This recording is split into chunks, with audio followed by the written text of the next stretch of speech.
Constructing your life is about much more than just building a bank account. Each week, join real estate entrepreneur and mindset coach Austin Linney as he interviews guests who are constructing their dream lives and impacting the world around them on a daily basis.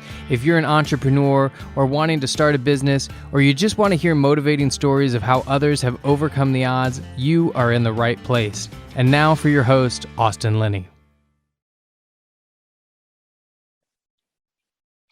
Guys, once again, I want to create a third podcast called Before the Podcast, because that stuff is gold. So we're going to call it Behind the Vault. But I have the opportunity of having Mr. Adam Carroll here. How are you doing, sir? I'm doing wonderful, Austin. Thanks for having me on the show. So in true Austin fashion, we have not met, but I am familiar of the name. You're famous. You're out there. You know, you're making the waves. But I have a theory of what you do, but I don't really know what you do. So I think I'll let you kind of tell the audience, and we'll kind of get going. I love it. So it goes back a little bit, Austin. I'm gonna tell kind of a quick backstory, and then I'll share with you what I do and how I help people. I was in the mortgage business for a number of years. And I was a wholesaler with Countrywide, who I didn't realize was the Death Star at the time, but the writing was in big red letters as I was nearing the end of my time with them. And then I opened a brokerage, and believe it or not, I opened a mortgage brokerage in 2006, right near the pit of the subprime mortgage crisis. And I had a really successful mortgage brokerage from 2006 until about 2010. And the reason we were successful was my whole goal was I wanted to help refinance people's finances. So the goal of doing the mortgage was I wanted to put people in a better position once they were done with me than when they started. And so there was a huge amount of education that went along with that. And one of my loan officers came to me and said, found this amazing software. We need to dig into this. And the software was a mortgage acceleration program. And so what I now do is I teach people how to accelerate the amortization table of their mortgage, to free up equity, to be able to either do more investing, to lean their bills. In some cases, it's simply for peace of mind for some people who just flat out want to be out of debt. But I teach people how to create efficiency with their income to blast away debt and create more assets. Oh, yes. Okay. So, I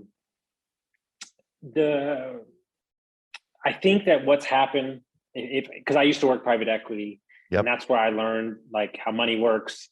Yes. I got laid off during COVID. Like I thought I knew how money worked, but now I really realized how money works. Yeah. We're getting money from Blackstone. What? This like firm out of Austin is getting money, and then Blackstone disappeared, and then here we were, and the rates through the roof. And I told my boss, if you think I'm going to peddle this dog shit, you're out of your mind. My name is everything. And if you think I'm going to go out in the community and try to get this on somebody, no. And I just walked away. And he's a good friend. But I said, no chance that I'm peddling 14% in 3 points. You're out of your mind.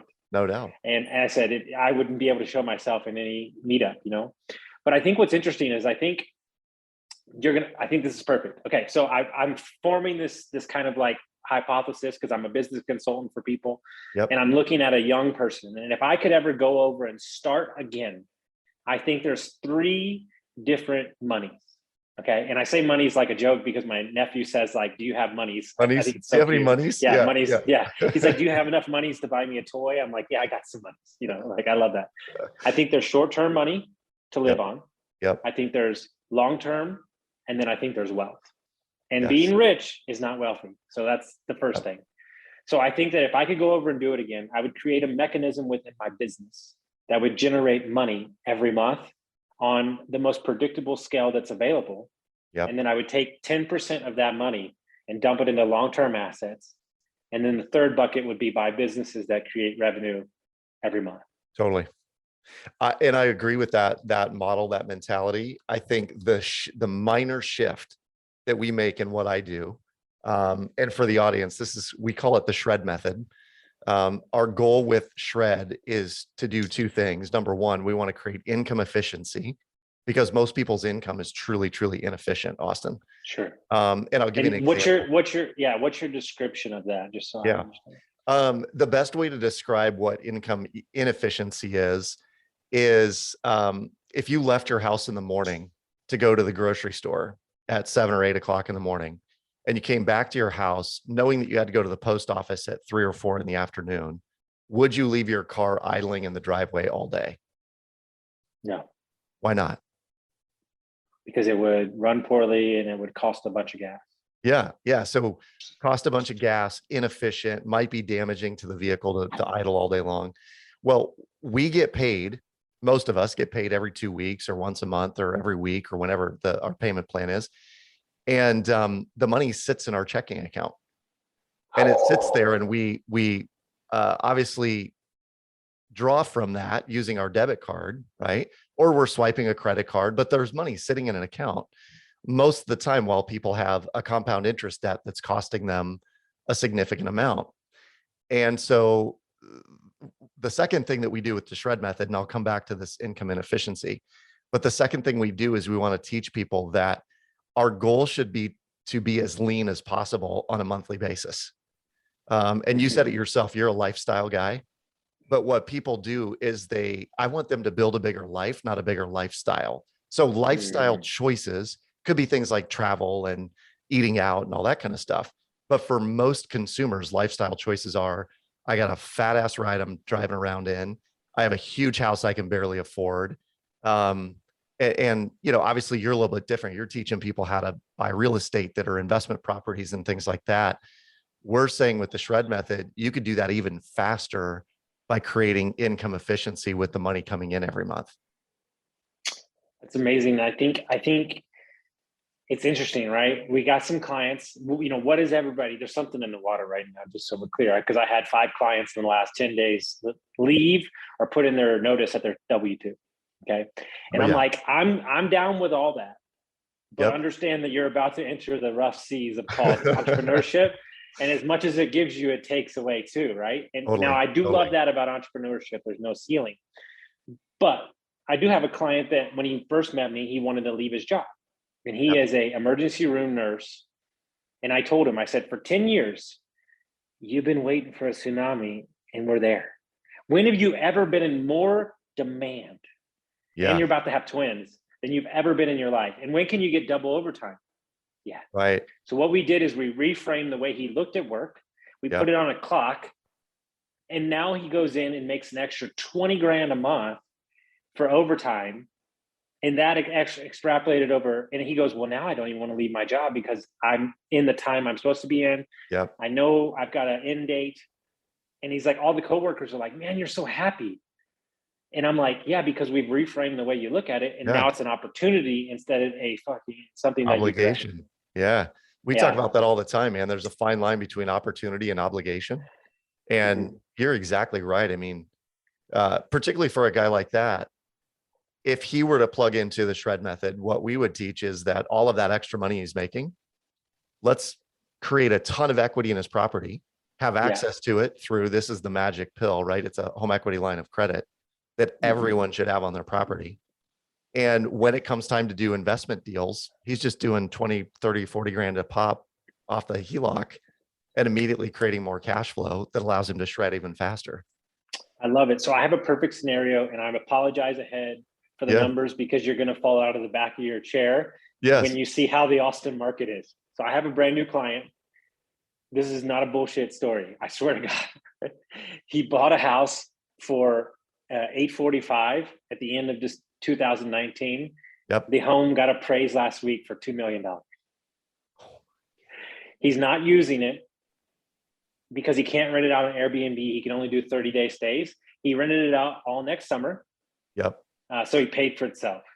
But he wants to figure out how to use that. He's a big time agent, but he wants to figure out how to use that to go do investments. And his goal, his heart is set on Tahoe. He loves Tahoe. He's gone there his whole life. He's from there. And I said, that's great. But understand that you could take that money, instead of sinking it into one house that you're going to use twice a year, you could put it in a syndication deal. You could put it in a fund. So many more things that give you more freedom and leverage, because that's my biggest thing. Yeah. When I hung out with my financial advisor who manages like 2 billion, and he owns a house with 4 other people in Tahoe, and then when they're not there, it's ran as an Airbnb. Right. And so now they have 3 of those. So my thought process is, especially with blockchain, especially with the way we're headed, I think fractional ownership and having multiple diversification assets is going to be the way of the future. Do you feel the same way? Because and just call me different. Like buying a 3-2 asset in like Omaha, Yeah. like to rent it out does nothing for me. It doesn't excite me. It doesn't want me to do anything. But to have multiple properties with other people that I want to be in business with, I think that's what excites me the most about where we're headed with blockchain and fractional ownership, which is diversification. Not only that, but it opens the door for all the people who want to be investors, but don't have the risk tolerance to go buy a 3-2 in Omaha or a $1 million place in Tahoe. In fact, there's 3 or 4 people in my network who we've said, what if we all threw in $100,000? What could we get? And, you put $500,000 towards an investment, you can get a pretty sweet place somewhere in the US that even if you had it for a week, a year, but it was Airbnb the rest of the time, the risk is mitigated. Everybody shares in the win. I couldn't agree more.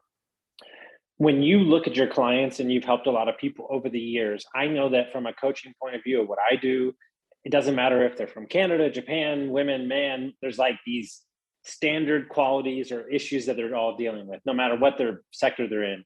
Yep. Do you have kind of that standard thing that people don't understand about multiple things that seems to be the kind of same thing over and over again? Yeah.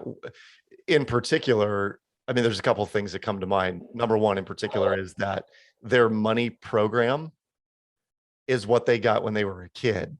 And we do a lot of programming on this with new clients of ours, where some of them, I mean, candidly, I'm working with a lot of business owners who just have a lot of cash on the sidelines in a savings account. And when I ask them, hey, why do you have $400,000 or $500,000 sitting in this passbook savings making 0.1%, if that? The answer I get quite often, and I'm not surprised by this, they'll say things like, well, my dad always said cash is king. And I'm like, your dad said that probably when you were 8 or 9 years old and cash was making 12% in a savings account.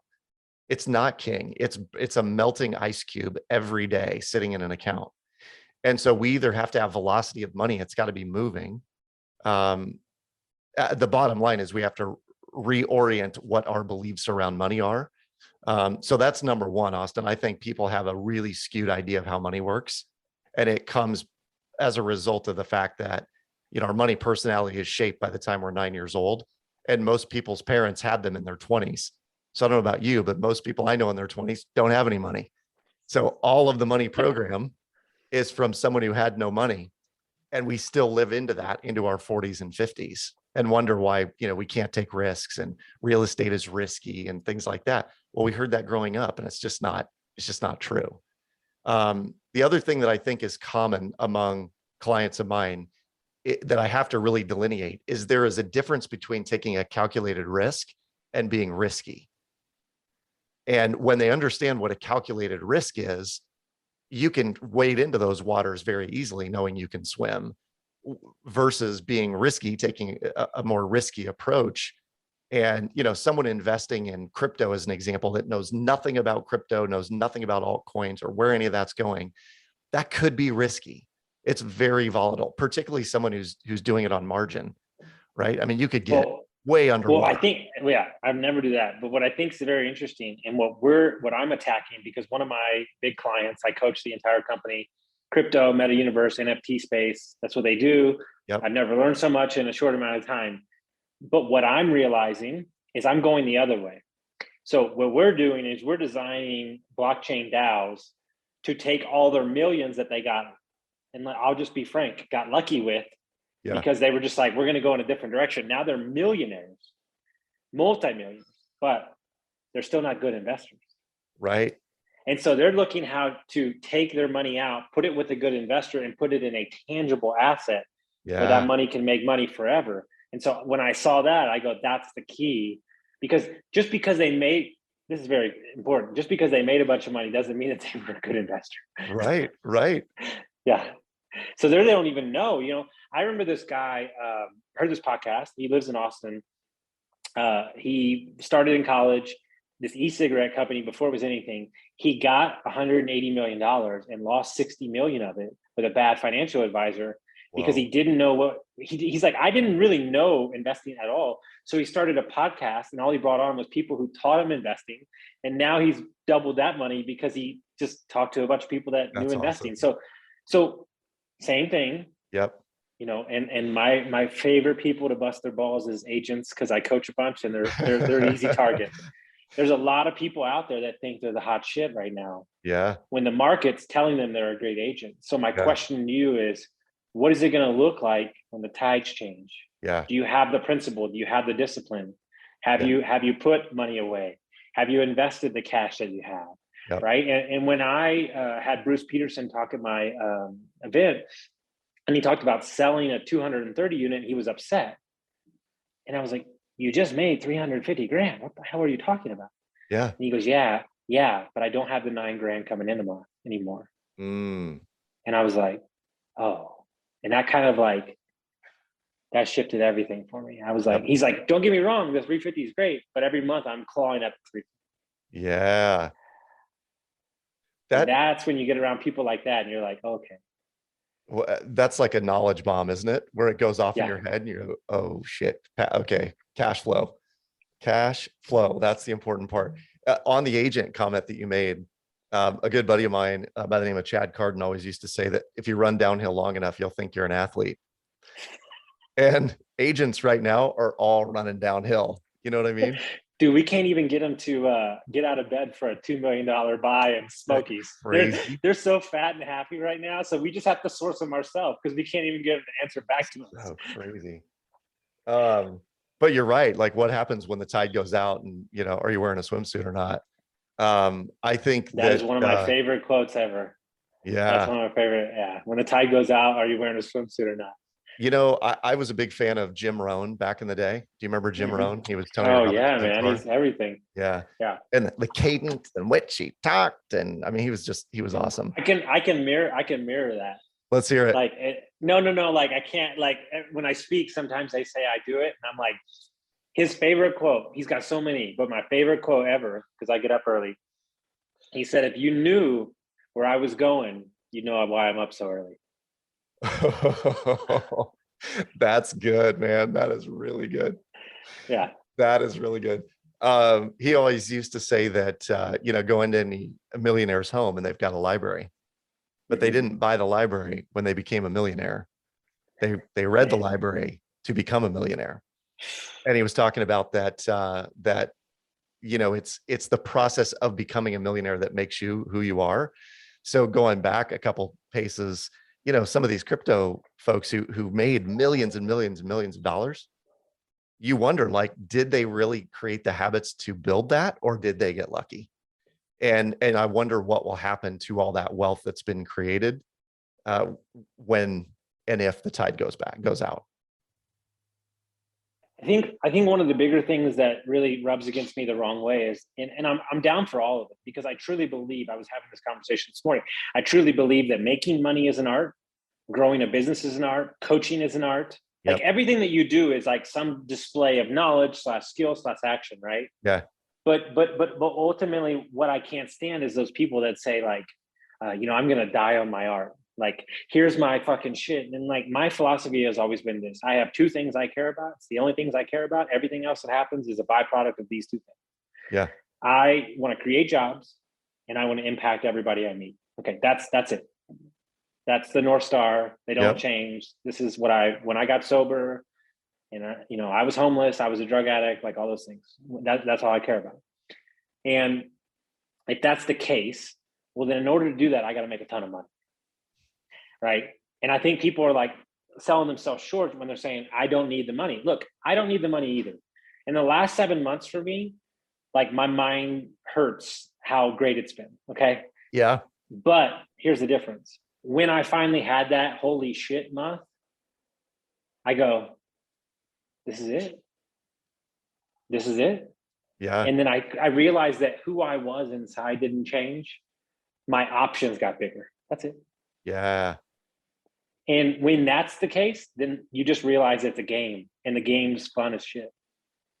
Well, and it goes back to your nurse example. What you did was you gave that nurse purpose to go into work and have fun every day, knowing that there was an end game, right? Man, I love that.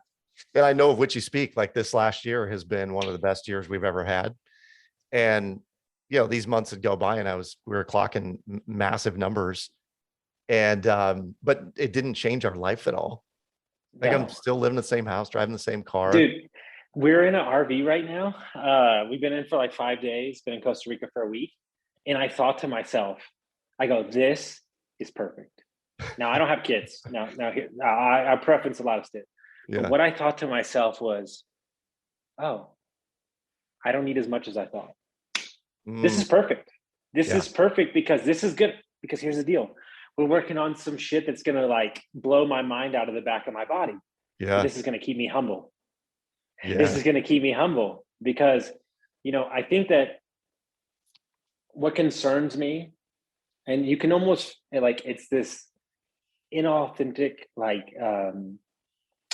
draw towards transactions. Yeah. You know, I believe that my reputation and my need to help people will serve me till the day I walk off this planet. And the moment that I turn it to focus on how much I made this month is the moment that it all goes away.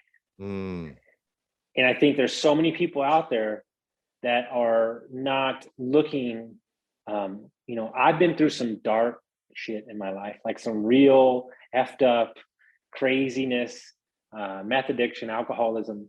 And there were people in my life that lifted me up, you know. And I think that what I think is more important than anybody, and I want to write a book on this, is social capital. Yes. And I can tell about you that your need for your business, whether or not you had the best year or not, was born out of your need to help people, and you have been helped with karma on the back end because that is the driving force of the business. Yes. I love this. And if I can help contribute to this book in any way, shape, or form, I would, Austin. You'll love this. Well, I think the book is written. I think the book is written from a place of each entrepreneur has their own chapter about what social capital means to them. Yeah. I think that's how you get the most value out of the book, because it's this metaphysical thing that nobody can describe. Yes. But ultimately, I think it gets everybody farther, right? Like, yes, there is this thing, and I tell my clients all the time, there's this thing where you see me as this like loving, soft, like understanding person, but know that also I want to fucking destroy and win at everything. You know, so there's this like delicate dance of like, it's always there in the background, but I don't need to like, it doesn't need to be what comes through the front door. Yeah. Because my thing is this, and tell me how this resonates with you. I actually think winning and constantly winning is harder than not. Yes. You want me to do this again? You want me to do this again? I don't know if I'm capable. Have you taken the Enneagram? Yes. And I think I always take these tests and I'm like 90% something. Yes. It wouldn't surprise me. You're probably a 3, which is the achiever, it is all about winning and what does winning look like and all that. But your wing is 2, which is a helper, which is probably why you do what you do. Yeah. Right? I'm an architect builder. That's kind of like my thing. It's like, because like once we've already like got it, I'm like, okay, I'm good. Pass it off to that person. Yes. Good starter, terrible finisher, just like me. Exactly. Yes. So I want to speak really quick to this social capital idea and I think you'll love this concept. You know, I've spoken on college campuses for years and years and years. I've like 750 schools have brought me in as a guest lecturer in the past 10 or 15 years. And I did a program called Networking Power, but POWER was an acronym that stood for promoting opportunities while establishing relationships. So when you meet someone for the first time, most of us ask, what's your name? Where are you from? What do you do? How long have you done it? Do you have family? And what we should be asking is, what is a huge project you're working on you would love to get help finishing? Or, hey, what are you super passionate about right now? Or what is something you would love to get done by the end of the year that you're thinking you probably can't? Yes. And then I start going through my Rolodex of like, who can I connect them with that could help them get to where they want to go? We're the same person. And every time The joke with me is if you need a goat farmer in Puerto Rico, I got you. You've got one. So you'll love this, man. I was at this event and I'm like, I got to test this out.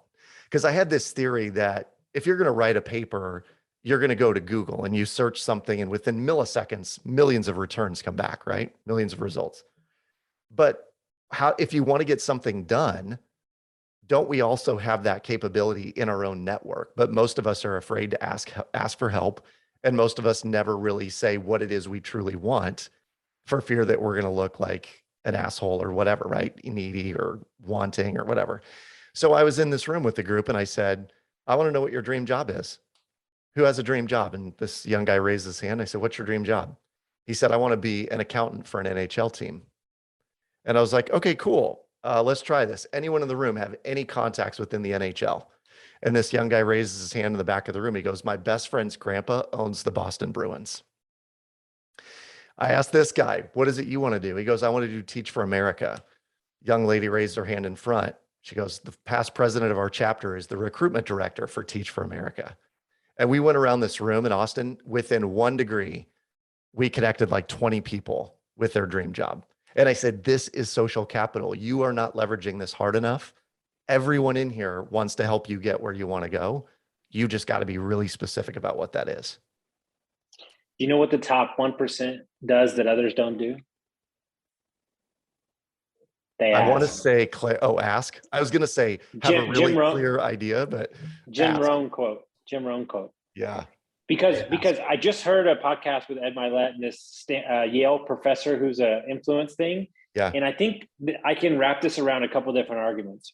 When let's say you're a CEO of a company and you need to have this tough conversation with a person that the project's not going to continue or you're not going to do this with them, right? And you're sitting there and you're wasting 3 months because you don't want to have this conversation. Because why? Because you are creating expectations on how they're going to react, not giving them the freedom to be themselves. So if you had the conversation with them, instead of looking at it that way, saying, I might be giving them freedom to go chase something that they've always wanted to go do. So I need to have the conversation. Yes. And so one of the things I always do, and this always happens every fucking time, I made a rule to myself 2 years ago that I always tell everybody what I do all the time. You know what happened last week? Oh yeah, I'm talking to this Major League Baseball player, bro. There's like a couple of all-star. I'm like even starstruck that I'm having this conversation with him. And I was like, oh yeah. And my coaching client, we do NFT projects. And he was like, dude, I've been looking for 6 months. He's like, do you think this is something? I said, how about we just do this? And he goes, just like that? And I go, just like that.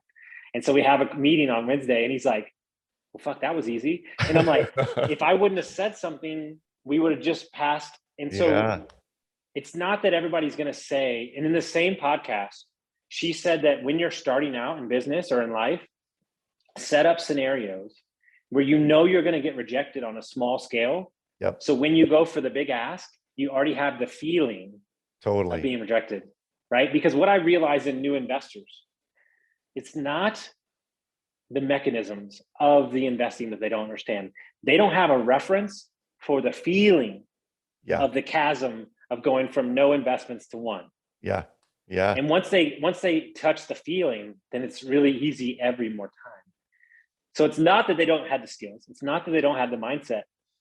They can't get over the A to B jump of the feeling of uncertainty. And then, like we're closing on $1 million flip to ourselves on Airbnb. I haven't seen it. I don't care what it looks like. And everybody's like, how are you so fucking lackadaisical about this? I'm like, I'm not lackadaisical. If I thought about it for 2 seconds, I'd probably get nervous, but we know what we're doing. I've done it for 6 years. I'm just going to go do it because I've had the feelings, the uneasy feelings, the loss of money. And so everybody that's listening to me, you're not looking to learn. You're not looking to listen to another podcast to tell you how to flip a house. It's very fucking basic. Actually, to be honest with you, real estate is one of the most boring concepts on the entire planet when you understand it. What you're actually looking for is the feeling. Man. And I think that idea that people don't know what that feeling is, or they can't touch it. They don't know what it is. this is probably a through line in this story. I've been a speaker for a number of years, and when I got started, people said, well, I wouldn't even know how to become a public speaker. And I was like, yeah, I didn't either. I just asked myself, if I did know, what would I do? And you go out and you start doing it. But then when people say, hey, I want to go do this, but I'm super scared about what it means, and I've spent a year crafting the perfect message and all of that, as well as I do, it's like, you don't need the perfect message. You need to go sell a deal, and you need to get told no, and you need to have your head tapped over and over again and get over it until someone realizes that you have a really cool story to tell. I love that. And so the question they asked, here's the magic question. What would it take for us to? What would it take for us to work together today? What would it take for you to buy your first investment property? What would it take for you to pay off your home 6 years earlier? Yeah. That's the question that we have to ask ourselves. Yeah. Because the story that she told was, never mind, I don't want to tell that story because it's going to take it down a dark path. But basically, the problem in the community was not the problem. It was fixing a different problem that fixed that problem. Yeah. So we're not asking the questions out of ourselves. Right. Right. So the question is, and this is my philosophy in money and just in general, whatever your goals are right now are meaningless. Why are they meaningless, Austin? Because your goals are only a vision of the past version of who you used to be. Mm-hmm. But if, let's say that your goal is $5,000 a month, passive. Well, when we get to 5,000, then we can write real goals. Because now you have the security of that. Now we know exactly what we want, and what's going to pull against your lifestyle are two different things. When people write out their goals to me, and it's that same bullshit goal, $10,000 a month. And I'm like, this feels so hollow to me. This doesn't feel like anything. But let's get to 5. Yeah. And then let's see if you even want to go to another 5. I could tell you the 90 conversations I've had with Airbnb owners when I meet them. Oh, dude, I want 200 properties, bro. 200 for sure. You go meet them 2 years later and they're at like 8. They're like, no, fuck, I'm good. Like, I got because they're good now because it's different and they don't need it and things have changed. So my philosophy is I'm far less concerned with what I have goals, but I'm more concerned about what that does to my lifestyle. And then do I operate from a value prop on what I do? I had a good friend. He said, look, I got 3 kids. I'm busy. He goes, if these things fit in these 7 buckets, it impacts the community, it impacts my family, it creates a lifestyle I want, and we get to travel. If it fits in those buckets, I'll say yes to it, right? So my question to you is, how many people actually have that written out? That is a great question. And if I were to speculate, 10% of the people I work with. Yeah. Yeah. Which, I mean, candidly, this is a good head tap for me, because one of the things that I've been working on this year is saying no to more things. Yes. And I'm studying Stoicism a little bit and going through some Ryan Holiday stuff. And my mom actually got me a Zen page a day calendar. And one of the, do you find yourself, I want to dig in here a little bit. Do you find yourself not Zen, or do you find yourself loving opportunities? I love opportunities. I am super mellow and nothing stirs me really. I can feel that about you. So in my opinion, it's not so much stoicism. It's a value prop of how big can I take this and how big do I want to?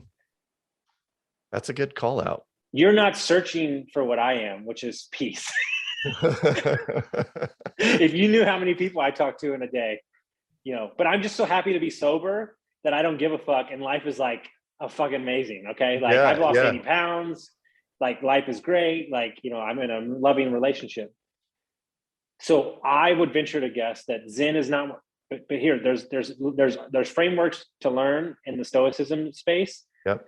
But I think the framework that's sitting back here behind the Zen is am I worthy to go here? when I know just meeting you in this amount of time that you are, when you stop telling yourself you'll stop playing small. Yeah. Here's my philosophy. Yeah. Here's my philosophy on life. This is how I live every day. If I know that Gary Vee wakes up every day and says he's playing small, then we got shit to do. That is true. Because ultimately understand that the capability of what's available to us and the amount of opportunities are solely based on the fact that we believe that we are the creator of our own momentum. Yeah. So if you are the creator of your own momentum, then understand this: your goals are meaningless. But in this moment, if you show up the highest and best version of yourself, then we have no idea what may be available. Yeah. I feel like you just saw through me, Austin, candidly. Because when you said that, I've been seeking this. I don't think I've been seeking Zen or Stoicism. I like to study it, but I would like to consider myself a pretty unflappable guy. Not much stirs me. So I actually think you need to be flappable.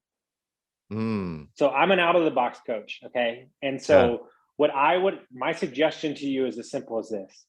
And this is, nobody would ever give you this advice ever. For 90 days, messy action. Like almost off-kiltered opportunity, just devour them all. And then when the plate's full, then you'll know exactly where you need to be. Messy action.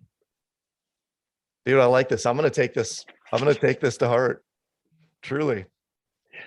Because we're so worried about our morning routines. We're so worried about all this bullshit that we need to do. And sometimes I just read an amazing book. I took what I needed from it called blitzscaling. It's a concept in business where you push as hard as humanly possible. And that's how Facebook, Uber got started. No systems, no bullshit. They just went for it because they got the market space, and then they backed up, pulled away what they wanted, and then kept what they wanted, and then pushed forward again. And that's the way I would do it. When I started my podcast during my divorce, during my layoff, I did 180 episodes in a year. Wow. I was doing 9 a day because I just didn't have anything else going on. Yeah. And I was like soul searching. I'm meeting all these amazing people, and I'm just like learning. And then I got to the end of the year and I'm like, I'm tired. I need a break. So I took off 3 months. I said, okay, what's the audience? Who are you doing? Yeah. And then I pulled back, and then we went again. And so one of my favorite quotes is, don't mistake comfort for happiness. Yeah. And sometimes we get like, okay, I'm here, but I don't know how much you make a month. But my question to you is, what if you made double that? Yeah. Like, what if you just said, I'm going to make double that, and it's the stretch.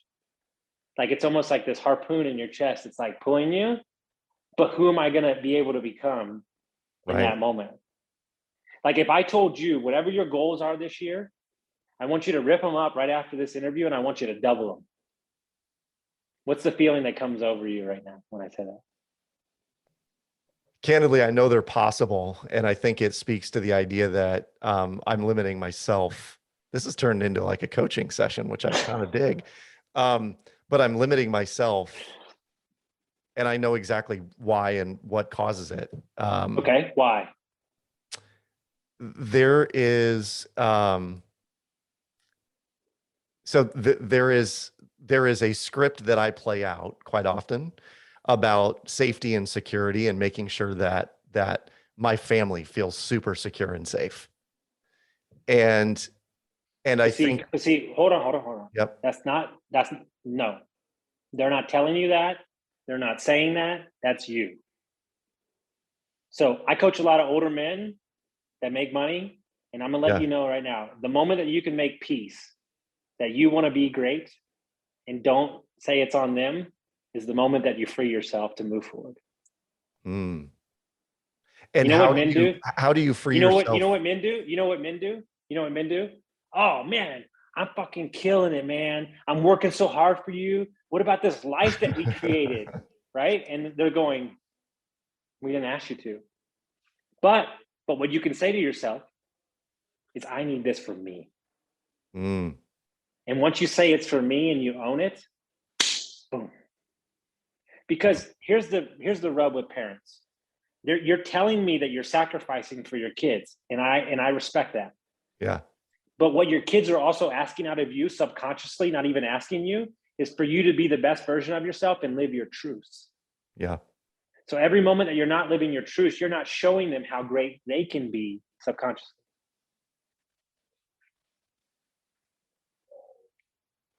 Damn.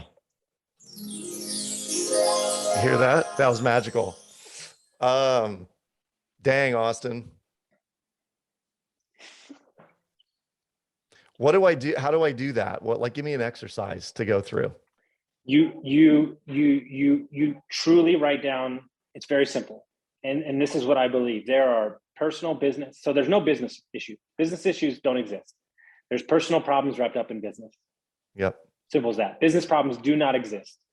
If you are not talking to your staff properly, you need to work on your communication more. It has nothing to do with the business. Yep. So I believe that there's 3 pillars to everything. So there's a health pillar, a business pillar, and a personal pillar. Inside those pillars, there's an action that will elevate all of them that you refuse to do. Whether that's double the goal, whether that's take on this opportunity that you've been thinking about for months, because it's very easy. And we talk about this in my group coaching mastermind. We started with a bunch of coaches.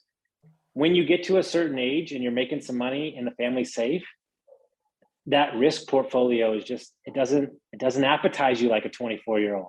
Yeah. But you're also not allowing yourself to feel the true power that is existing. And moreover, what a perfect year to do it, because it's the year of the lion. So in Chinese culture. Yeah. And so we just say it 16 times a day. Best year ever. Best year ever. So if it's the best year ever, then I need to be the best version of myself ever. And we're calling it the foundational construction of empires this year. I'm not trying to get to 10 grand. I'm trying to build a fucking empire. Yeah. You know what my goal in life is? This is my 100% goal. Everybody asks me, what's your end game? Yeah. I want to be 75 years old. I want to be walking down a cobblestone street in Tuscany, Italy, from my property, where I just cooked my Airbnb guest breakfast and served them the wine that I grow. I want to be walking down the street, and I want somebody to yell out across the street, "That's motherfucking Austin Linney!" And I want him to run up to me, and I'm like, "Sir, I don't know you." And he goes, "I know you don't know me, but you coach so and so, and he changed my life."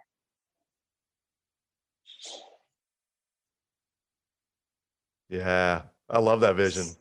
Second circle of impact. Yep. And you're doing the same thing, but I would imagine if I pry and continue to poke, there's an idea, there's a thought that's been rolling around in that noggin for months or years or whatever that you've dreamed about executing on, but you haven't pulled the trigger on it. Because then what it's going to ask out of you, you don't know if you got it in the tank. Yeah. But I'm telling you that you do. Yeah. Yeah, you're spot on, man. I know exactly what it is too. It's just that you haven't been surrounded with the right support to pull it off. That's all. Yep. It's not that you can't do it personally. It's that you need those people. You need the coach. You need the team around you. Yep. And I would imagine if you took a couple minutes, they're probably waiting for you right there.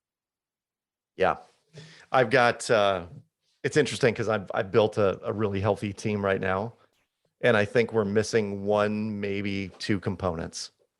And as soon as that's there, it's like the final, tumbler falls into place and this thing opens up. I love it. Yeah. So how long is it going to take you to find those 2 people?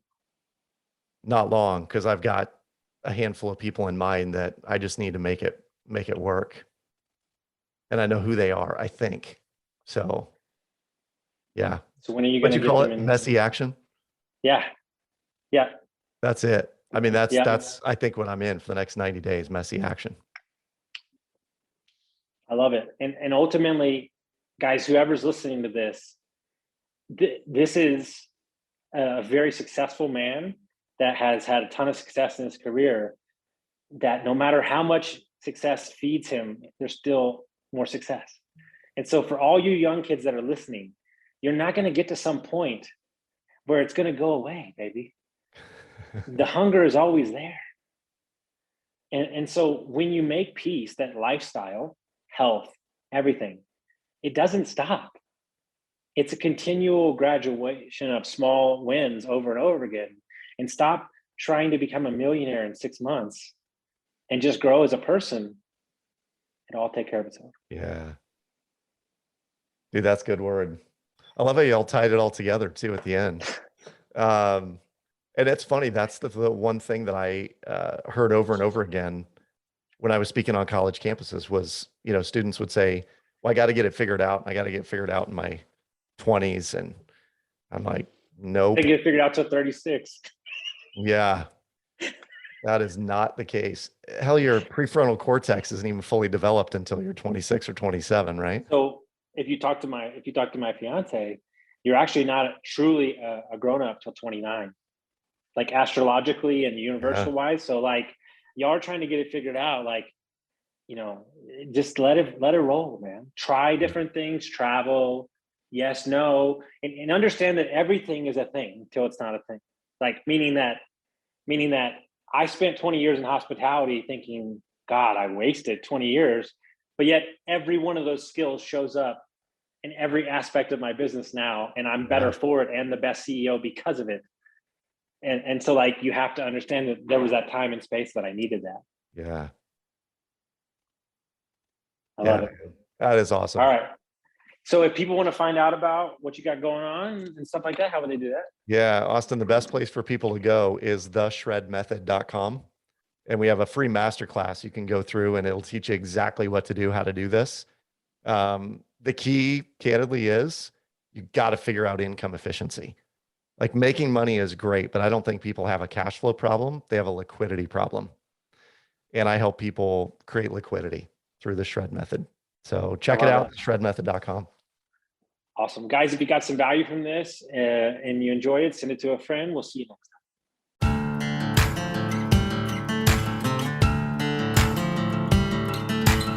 Thank you for listening to Construct Your Life with Austin Linney. If you enjoyed this episode, be sure to rate, review, subscribe, and pay it forward by sharing with a friend. Most importantly, take this opportunity to start constructing your life by taking immediate action on what you learned. For show notes, resources, and more information on one-on-one coaching with Austin, visit constructyourlifepodcast.com.